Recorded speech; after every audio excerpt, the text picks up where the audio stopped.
Oh no, it's just us. Hey, Dennis. Hi, Ryan. It's so nice to talk to you. You too. It's so tropical. Oh, I have, well, I have a lot of plants that live outside in the summer and then It's winter. winter. Yeah. Are you all snowed out and everything? No, it's pouring. It's actually been very warm. I mean, like 40s, Yeah, 50s. yeah. Yeah. It's Um, cold here, but I don't know if you've been here at Christmas, but it looks really, really pretty. I mean, and I say that without irony or anything. They really do it up. yeah. Does it snow there? No, they don't. It doesn't snow anymore. It's like Yeah. that's part of the past. Yeah. We're done with that. So I have to ask you because when I read a few years ago that you were gonna, I read somewhere, I don't remember where, but I was like, Ryan Trecartin is moving to Ohio and he's gonna build an amusement park. And I just like was so excited because I'm like this gigantic amusement park obsessive fanatic. And then for a long time I couldn't get there was nothing about it. It was like I thought this was a prank or something. I even tried to get like Sean Cayley to tell me about it, but she just like smiled winsomely at me like she does, and wouldn't say anything. Yeah.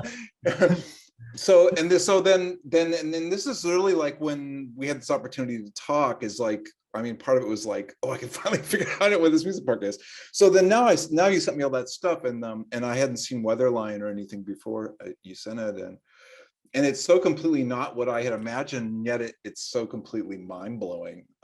It's it's so, and I guess I was wondering, like, well, not like why did you do it, because that's like a stupid question, but so is what you're making, is it like what you imagined you would make?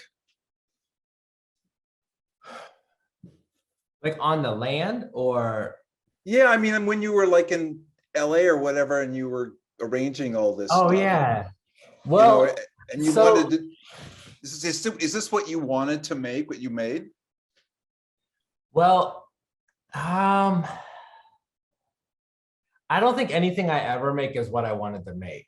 All right. Because I think one of the most exciting parts about making something is how there's like a part of your brain that's doing all this work in the background that you don't understand.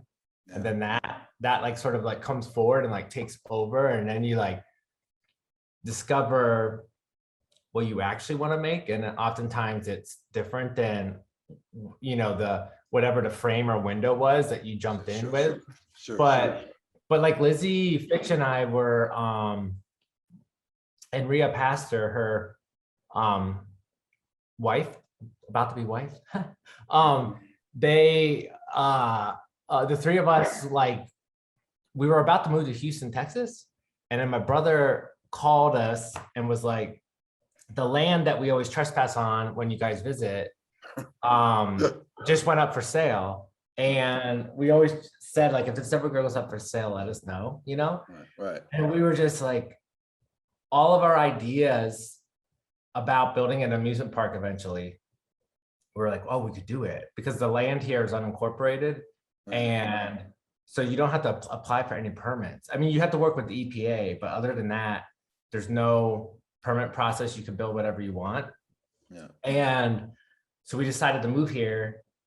And of course, like, originally I wanted to, I love roller coasters so much. And see, have you ever been to Cedar Point? I've never been to Cedar Point. No. Okay, you gotta go, because yeah, like, I know. I mean, as far as like theme rides goes, it's not the best place for like storytelling rides that are like, Right. you're like, why does someone make this? But it's really good for thrills. And like the Millennium Force, I could ride that like all day long. All right. So it's better than Magic Mountain? It's what? Better than Magic Mountain? It's different. Yeah. It's different. It's more like, how many G forces are we allowed to put someone through legally? Like, it's like that, you know? Yeah. And anyways, when we got here, and obviously you can't compete with Cedar Point, and it's like in Ohio too. And we were just thinking about like, what would our friends, I mean, I think I think a lot of times there's these think about like, well, what would our friends be interested in, / what would we be interested in? And started thinking about more like contemplative rides, you know, Right. and structures that can also be used like easily, like the context and meaning of them can shapeshift easily. Like, you know, like a watchtower can be this ominous thing, and it can be this violent thing, but it can also be this like glampy Airbnb vacation, like weird luxury thing. And Right.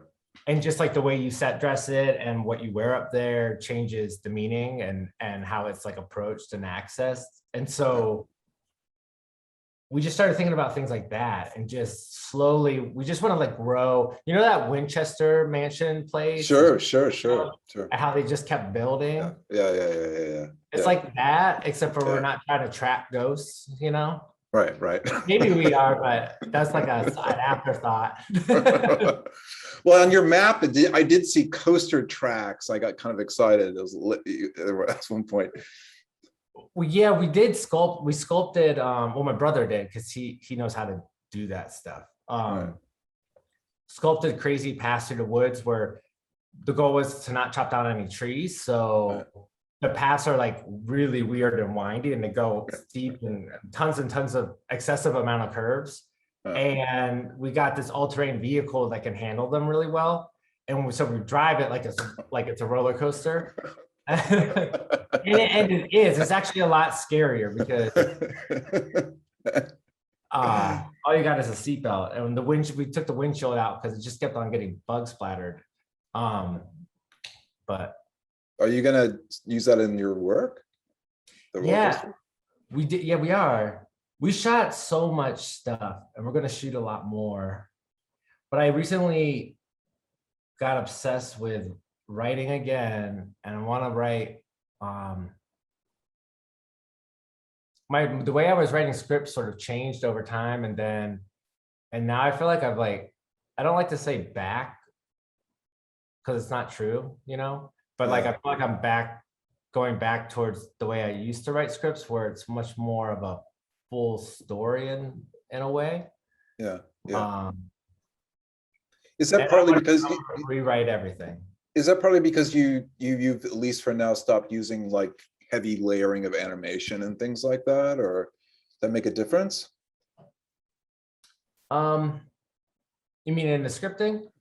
Yeah, I mean, when you were scripting and you knew, or I assume you knew you were going to be doing all that heavy, you know, meta stuff. I mean, I assume, I don't know how much the scripts resemble what you actually, and how, I mean, I assume when you edit them, you do huge amounts. But I mean, is that part of the why, because it's more, I don't know what the word would be. But I mean, I've only seen what you sent, the wonderful fossil thing and the other things. But like in Weatherline, there's, you know, other than like words occasionally appearing, it's very direct, you know. Well, I think with each movie, the ideas for post-production are a part of the script. And I felt like the stage we were at in developing the land, and we ran into so many issues, like the hill started to slide because, you know, we didn't have an engineer. and we had like neighbor drama and all kinds of things that were like challenging the project constantly, and there was no way to not let all these things hijack the project. And it just became, I just got in for this particular aspect of Weatherline, which Weatherline is going to eventually become multiple sort of scenarios, and some of those will have more effects. But for this particular one, I just felt like mirroring the trials of the process and the dirt, and it just seemed like the effects didn't make sense. It's like I wanted the footage and the ugliness of like the carpet being dirty from mud and just everything being forced to reckon with like a physical reality, even though like on language terms, it's trying to assert this like way of navigating that's sort of like beyond that. Yeah. So I thought it was creepier to not have effects. No, it's interesting. No, I loved it. I mean, I thought it was amazing, and it does this thing to the language too. It's like, I mean, the language is just it's so insanely good, and I mean, there's so many things in Weatherline that it just blew my head off. But I mean,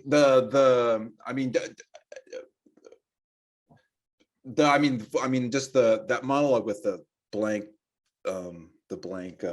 gravestone is insane, but it's so incredibly like, amazing. But the thing that really excited me the most was the dialogue seems they're so dense and so crazy and so twisted and circling, especially the ones with your character and Patches. Those were just like mind-blowing. Those just, and I was wondering, like, I mean, I don't know how you work, but do you like write all the dialogues as like a single dialogue and then chop them up when you're making it or something? I mean, or did you write like, okay, this is going to be here, and then I'm going to put it's going to continue like 10 minutes later here, or is it a single dialogue? Does that would make any sense? I think it depends on the scene and where I'm at in the growing process of the movie, because I don't write the full movie ahead of time. Right. It's like I usually write something that I think's the beginning and it ends up being the middle of the movie. Right. And then those first scripts usually the characters usually aren't fully sculpted out. And a lot of times those shoots don't even end up in the movie. But by the time I did Patches, that was fully scripted, and that seems probably the one that stuck to the script the most. Whereas like the cemetery scene, there was like all of these ideas and we had this script, but it was like I had been acting with Murphy and Bernadette for a bit. They was at the end of their trip to the two other actors in that. It was at the end of their trip to Ohio, and we had internalized so much of the ideas that and had read the script, which now I let people read the script. I used to not let people read it ahead of time. Because I thought the acting was more interesting when people didn't know why they were saying something. Right. And that so much of it just like came out and was actually better than the script. Because it had this, I think, sadness that the script didn't have. Because we were like, it was cold. We were standing there and just like confronted with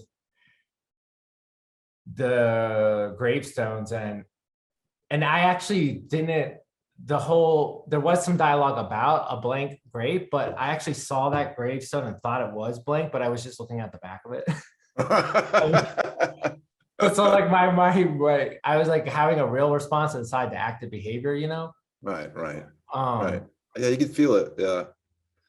But which I think shows up a lot in your work, like sort of like real emotions tucked inside of active behaviors.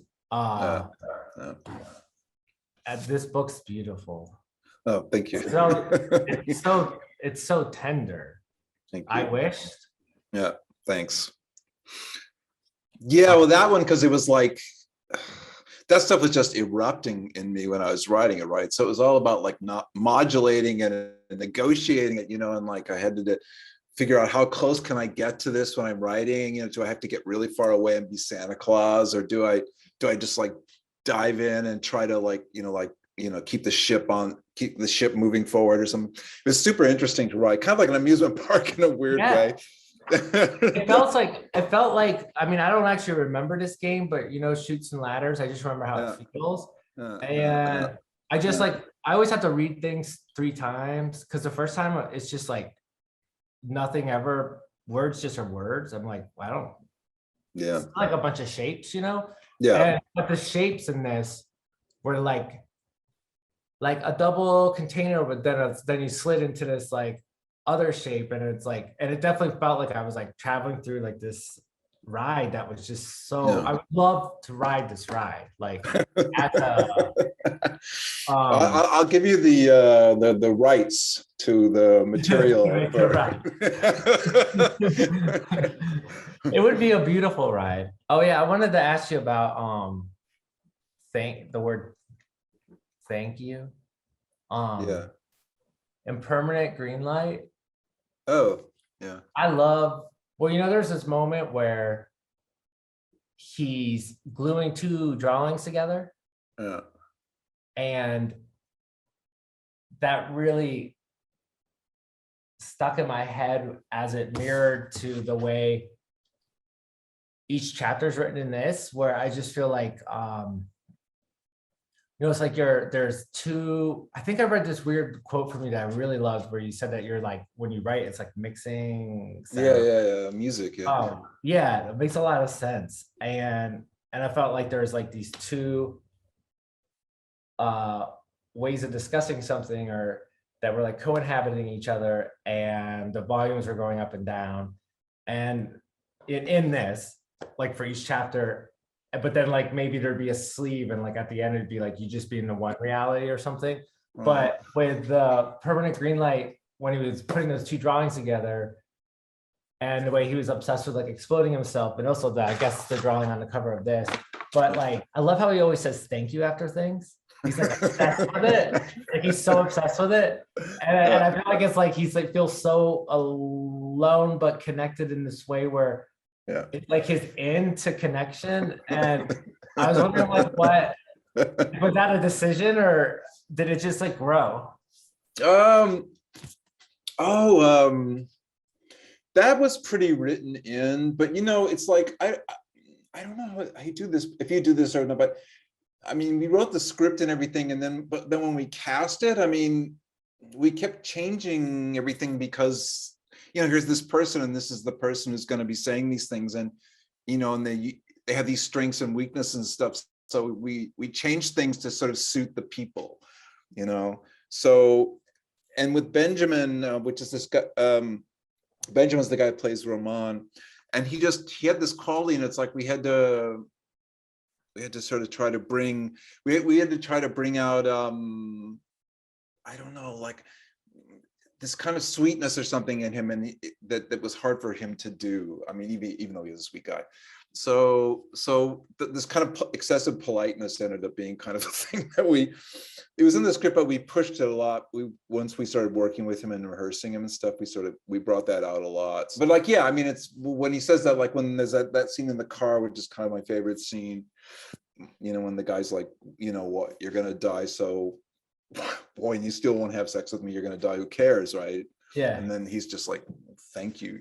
That's the only way you can think about it.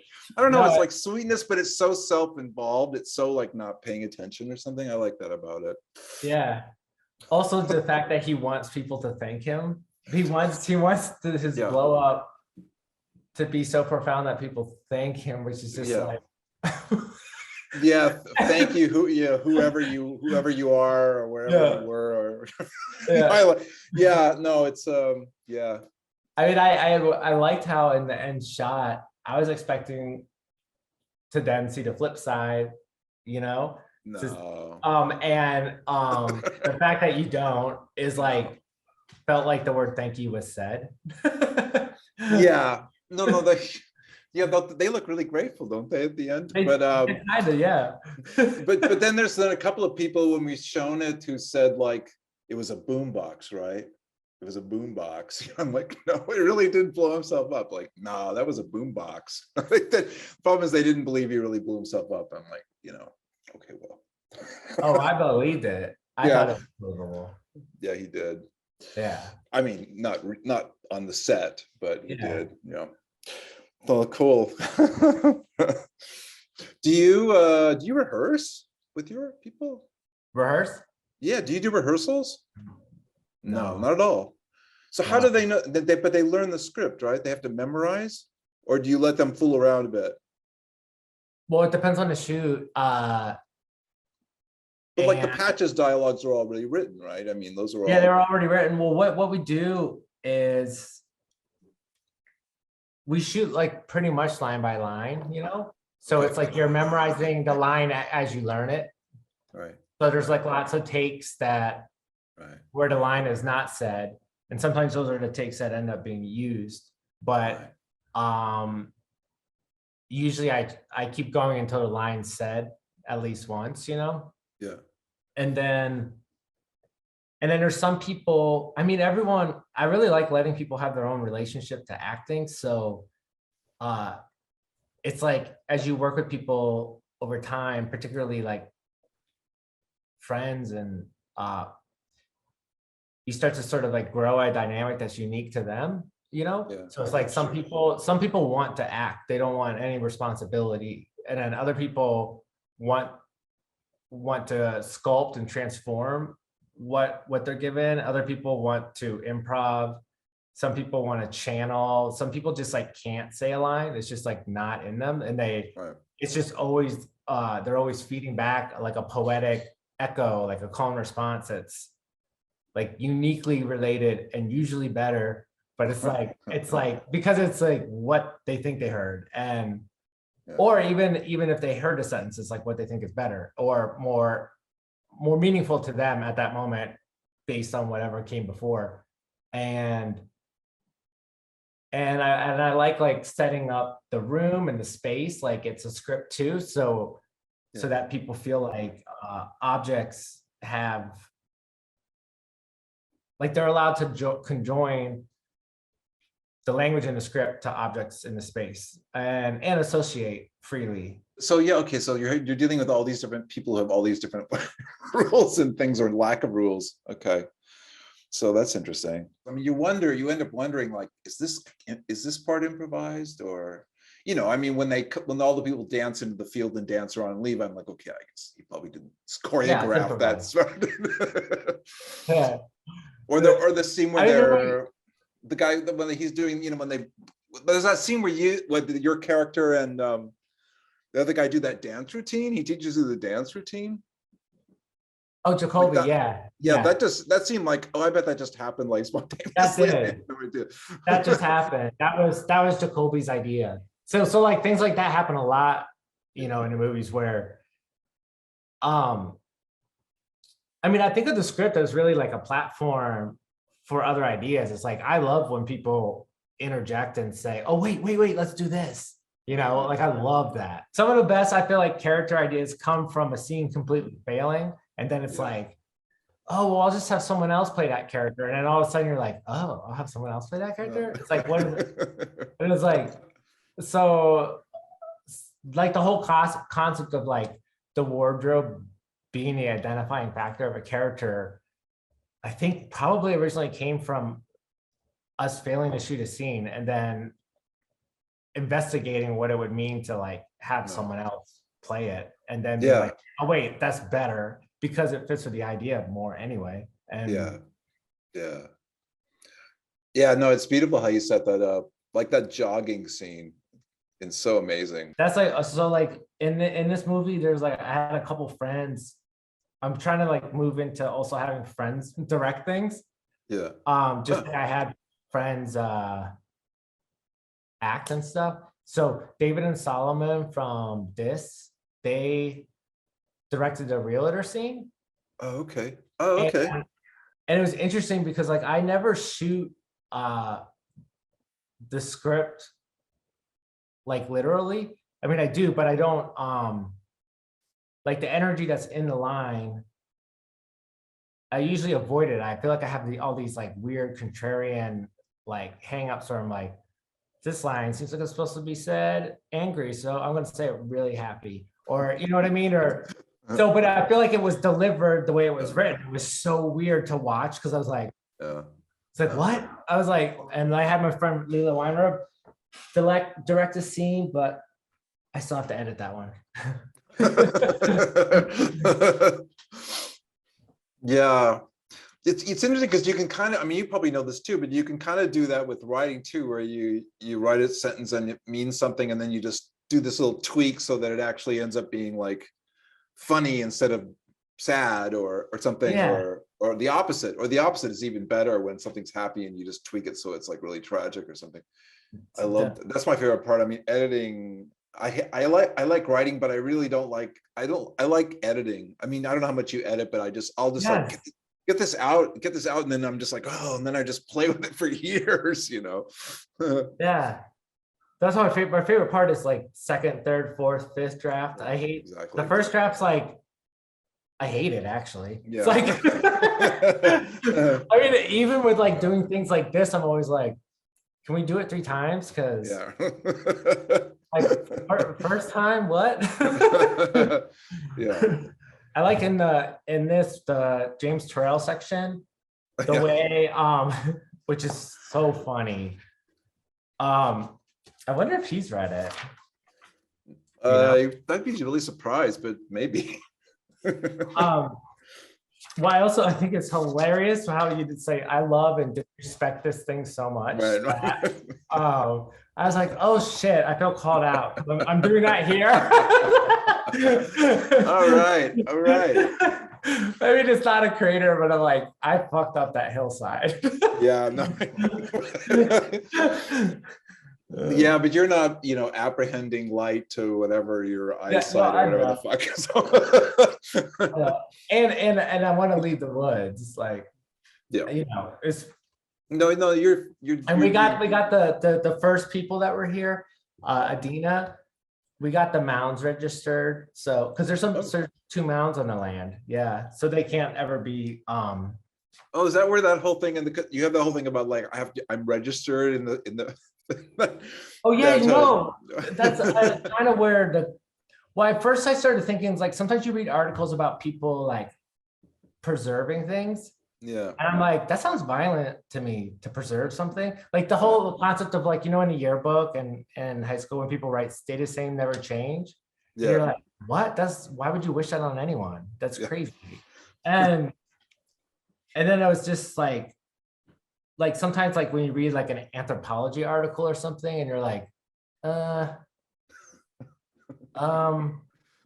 don't know, Yeah. And then I guess I just started thinking about like this idea of like this access class, which in my mind just represents artists, I guess, like people who have proximity to a bunch of things and mobility and kind of don't always realize the wake, as they navigate and just go wherever they want and do whatever they want. I have this terrible because I had this like unrealizable amusement park lifelong dream that I would like, which is just sort of what you're talking about, like the bad side, is that I have this dream. I always had this dream that I would buy this up a bunch of land in the Midwest, and then I would start buying dark rides, like from carnivals and amusement parks and stuff. I guess when they were too old, they didn't want them anymore. And I would make an entire city, a town out of dark rides, and every building in the town would be dark. There'd be like streets and sidewalks and lawns and plumbing and everything,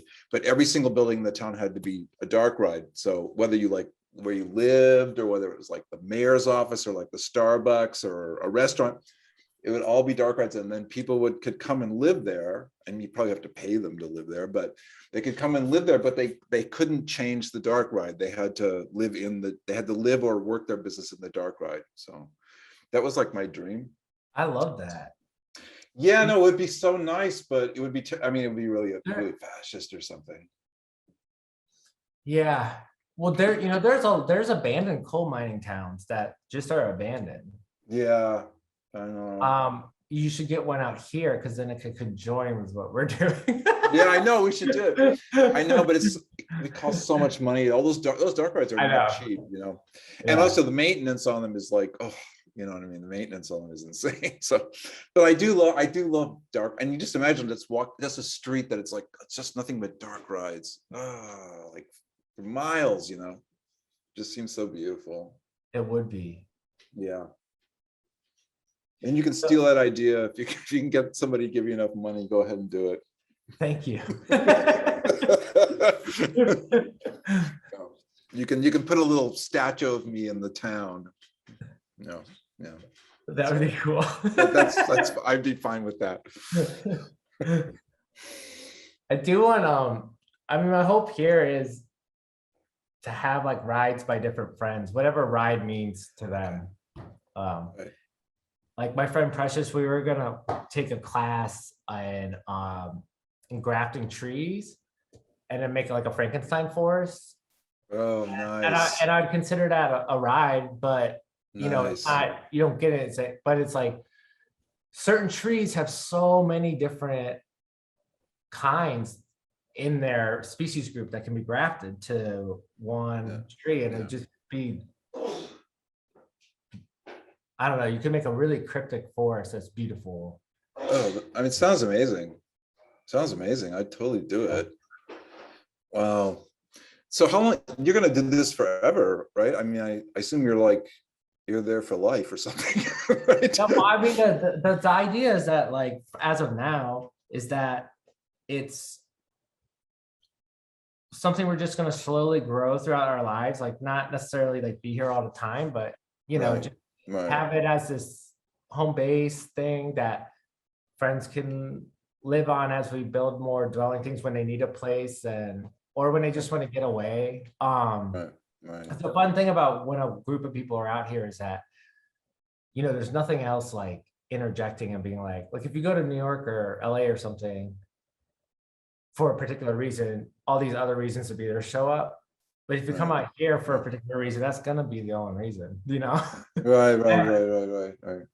And it just creates this bubble that's really refreshing and inspiring, you know? We just want to create that experience, give that our friends that we've collaborated forever that experience, and then opportunities to do projects that, you know, there's not much of a reason to do them unless there's a place for them to live. And then eventually sort of have like a residency, but like the kind that's more like, I'm imagining it more, you come here and you get to think and just, that's it. It's not like you do this and you teach this and you learn this. It's just more like, come to think. And then eventually we will hand it over as a park to the public in some way once we're old. Right. But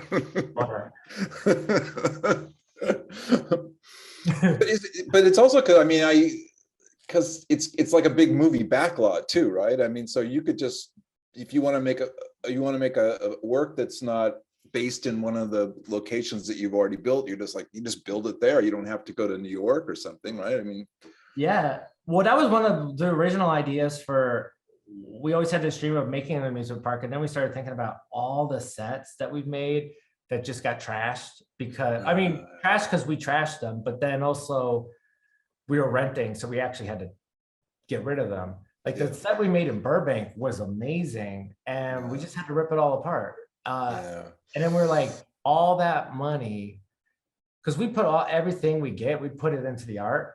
So we never really have anything to show for it afterwards, which is fine with us, because if we get to make art, we're fine, you know? But then we're like, what if we could do both, you know? I know. Like, I mean, to bring it back to your book, I love all the talk about, you know, wanting to be needed. And wanting to be thanked because you're I know. There you go. You give something to someone that they need. It's just such a human thing that is written so directly, you know. Thanks. I don't know.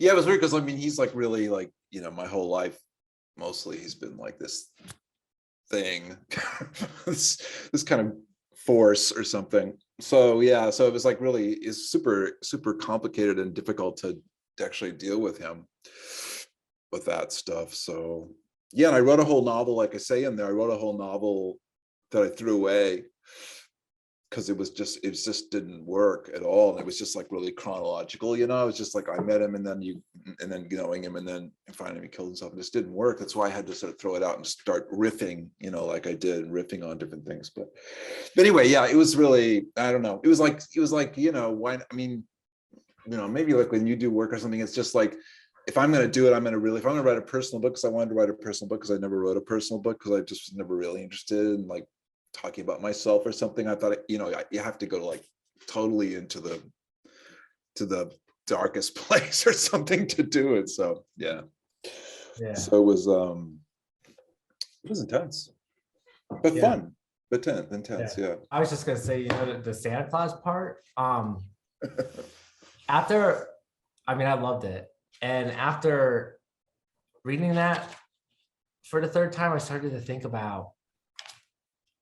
It's kind of like off topic, but related. It's just, I think a lot about intelligence and I guess consciousness. And I think that when we look back, we're going to be shocked at how we treat inanimate objects in the future. We're just going to be like, I can't believe, or like animations and stuff. It would be like, because I just think that everything's going to somehow glean and gain like AI intelligence, and I also think things already have intelligence. So something like Santa Claus might be one of the first things that becomes an autonomous intelligence that we're no longer able to control, because there's so much material for AI to map a being, and then also things like this will contribute to it. And Santa Claus is going to be a fucked up, crazy, just insane creature. Yeah. And it will not be doing what we think he does. No, I know. When I started imagining I was him, I started thinking, boy, this is really, he's there's a terrible, it's ripe for all kinds of horrible things. It's true. I mean, I could have gone on and on and on, you know. I was like, as soon as I became Santa Claus, I was like, oh, just like, because you could talk about the whole world as Santa Claus, and you know, it's weird because Santa Claus knows everything and is, you know, I mean, Santa Claus is everything. It's amazing they invented him. It's amazing they invented him. I know. And that he persists. I mean, he's still there. So you're working on this new, it's another weather line. It's like the second weather line. Is that what it is? Well, yeah, I shot a bunch of movies that Weatherline's just a blanket title for it, the way any ever was. Right. But I feel like also a lot of the things I'm writing right now probably aren't going to end up being under that umbrella, because I feel like they're the next project. Right. But I also I went from project to project. So, you know, there was a moment where the opportunities I was getting like matched what was possible. And then at a certain point, the opportunities were coming, which I was so grateful for, but they were coming fast. And they can't, and movies take time. They just take a lot of time. And I feel like a lot of times in our world, people just ignore that fact. They want you to show up like a painter, and it's like, I can't do that. And then so I have all these movies that I've never edited. And I'd really like to edit them someday, but I just don't know when, because I don't like delegating the editing part. I love editing, but it's hard. So I can't really imagine outsourcing it, you know? No, editing's so great. Editing, even our films are a lot less difficult to edit than yours, but still, that's like the best part, honestly. It's the part I love the most, was the editing. So. Yeah. But you make sculptures too. You guys make sculptures and everything too. So you can just say, I guess you can say, well, you can have sculptures. Are you okay with sculptures? Yeah, I mean, our sculptures don't show that much. I'd like to start showing them more. Those ones the photo you sent me, I can't remember what they're called. Those like weird, strange, like animation figures or something. Yeah, the animation abuse. Those are great. Those are beautiful. Yeah, those are fun to make. I love making sculptures with Lizzie. Lizzie also has an incredible, Lizzie's incredible. And Lizzie's solo art, which was showing a lot, I guess, in the early part of the 2012 and stuff. I guess we just got like really wrapped up in some big projects and kind of put sculpture aside, but we're both wanting to get back into Yeah. that in some way. But also the pandemic was a nice pause for us. Yeah. I mean, I know that like it was tragic or is still. I kind of took a year because everything got canceled that we were working on. So I kind of took a year to just think, and it was the healthiest thing that's ever happened to me. Yeah. Yeah. No, that makes sense. That makes sense. Yeah, I mean, you were there, right? You were on that property already. So did they continue to build during that whole thing? No. Okay. Is that your real builder guy in the film? Yes, he's amazing. Yeah.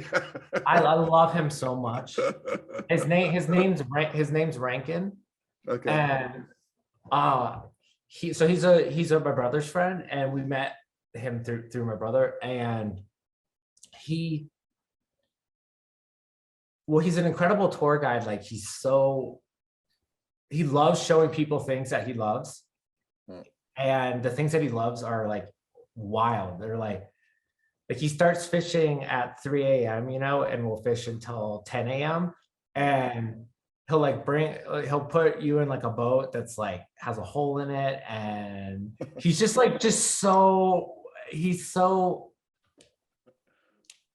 I don't know. His approach to life is just, I don't know how to put it into words. He's an amazing person. And he brought us around to places that I would never go on my own, Yeah. And made us feel very like welcome and safe. And we met so many people through him. Does he like defend you to like the people who don't like what you're doing, or? Yeah. Yeah, it seemed like that kind of guy. He's like a super creative person, a really poetic thinker. Cool. And he's taught us a lot about like the different things that grow in the woods. I was doing mushrooms one day, and it was hunting season. I didn't realize hunting season had started, and guns were going off. Gun sounds were everywhere, and I was kind of like, I don't like this. And all this rustling's happening, right? And this person like comes up holding deer antlers covered in blood with bright orange on, but no shirt on, and sweating, and just like, and it was the scariest thing ever. And I just like threw my stuff in there and I like ran away. And then I was like, wait, I think that might have been Rankin. And like, and I'm also carrying 2 guns. And I was like, and then I went, so I turned around, I was like, oh, I gotta, because it was like newer in our friendship. So I was like, he's gonna think I ran away from him. I was like, I guess I'm gonna go back. But I was like, why am I doing this? I'm hallucinating. And I went back, and he started explaining to me how he hunts. So he mimics the way, that's my cat Panda Louie. Cool. He mimics the way the deer fight. Okay. And then he started doing all these like deer call sounds, and it was really beautiful. But like I was tripping, so it was like it was terrifying. And he was covered in the scent of deer urine. So he stunk like so bad. And then later I told him I was on mushrooms. He's like, oh, I was wondering why you were like running in circles, like flying your arms around. I was like, I didn't know. But, I like basically didn't like, I started experimenting with that in like really late in life, like 35. Okay. With mushrooms or with hunters? No, with mushrooms. Okay. No, with hunters. No, my dad's a hunter, so Okay. I grew up around it. Yeah, well, I did a lot of psychedelics, but enough. I stopped in my 40s. Yeah, 30s. No, my 30s. So you took over, and Yeah, it's good stuff. I mean, I hate to say it. No, it is. It's amazing. Yeah. I learned so much from it. It was like amazing. I learned so much from it. It's probably the most important influence on me as a person who was doing that stuff. I don't know. Yeah. I mean, I had I did it once when I was 15. I had a terrible experience, and then I basically didn't do drugs until I was like 35 because of it. Right. But I'm kind of thankful for that. Because the experience was profound and really important. Yeah.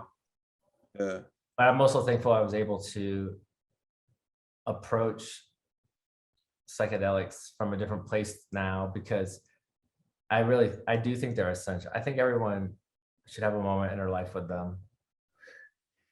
Yeah. If they're willing, you know. Yeah, I mean, I always feel sad when people are like, because people say that, ask me, and I'm like, but they're so scared and kind of paranoid people, and I'm like, oh, I really don't think you should do it, because you know what it does. It's like, if you're already like that, it's like, Yeah. I would totally do it again, but like, I know what I used to get like when I was on acid, and now I would just be obsessed with how old I was, and I just don't want to go there. You know what I mean? I don't want to think about that shit, because otherwise I would just think like, oh my God, I'm only going to live 8 more years. And I'm like, oh, look at me. I'm like, well, you know, and you look at your hands, and you're like, oh my God, I'm so old. You know, like, it would be a horror, you know? That part's crazy. Yeah. I mean, yeah. So I don't want to do that, because it's easier just to sort of pretend you know, I'm whatever, 30 or something my whole life. So Yeah. Cool. That makes sense, actually. Well, you just have the best Christmas. Yeah, you too, Dennis. You gonna come to Paris anytime? I hope to come to Europe in the spring. I think we're going to a film festival in Prague, maybe. Wait, let me just ask really quickly, because you Or never outside show of your work at film festivals, and I wondered if that was like a policy, or whether like the No. art world was like, no, you can't show it in that context, or. No, I mean, my experience with the art world has been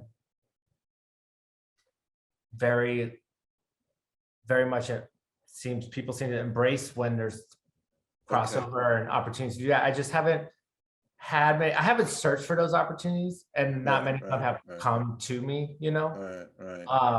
I always think that I want to do like TV or a mainstream movie or something, but then it's like the freedom and being able to make what you want, and not have to have it be this long or this long, and not have somebody actually commenting on an edit just because they put money into it. Yeah. Like, sometimes I'll talk to people who make movies, and they're like, oh, you don't get final edit. I'm like, but what? No, that's why like with Zac and me, we made our movies really cheap, and we want to keep making for exactly that reason. It's like, you know, you're never going to make money on this, so don't even bother trying to make it. No edit would make this movie, you know, a hit. So yeah, I think that's better. I honestly think that's better. Yeah. But it's nice that you're going to show your film. You know, if you ever want to show your film at a festival, I recommend Rotterdam. It's really a nice festival. It's really It's a good place to show your stuff. Okay. But come to Paris. Yeah, well, I haven't been there in forever. I would love to come. Yeah, I'll let you know when I'm in Europe, and then cool. And if you're ever in the Midwest, let us know, because y'all should come by and see it. Well, Zac and I really want to go to Cedar Point, like super bad. Yeah. And that other one too, King's something or other. King's Island. Yeah. So I'll let you know, but we've been planning in forever, and then COVID happened and all that stuff. So we're trying to figure it out. But I'll let you know, because I'd love to see you and see the real. No, you have to come if you go there. I mean, it's not that far. It's like 3-hour drive. It's kind of far, but it's worth it. I grew up in LA. Come on. Yeah. Cool. Well, it's so great talking to you. It's such a great pleasure, and I wish you all the best. Same to you. It was really wonderful talking. Cool. And thank you for this book. Thank you for your work in general. Thank you. Bye.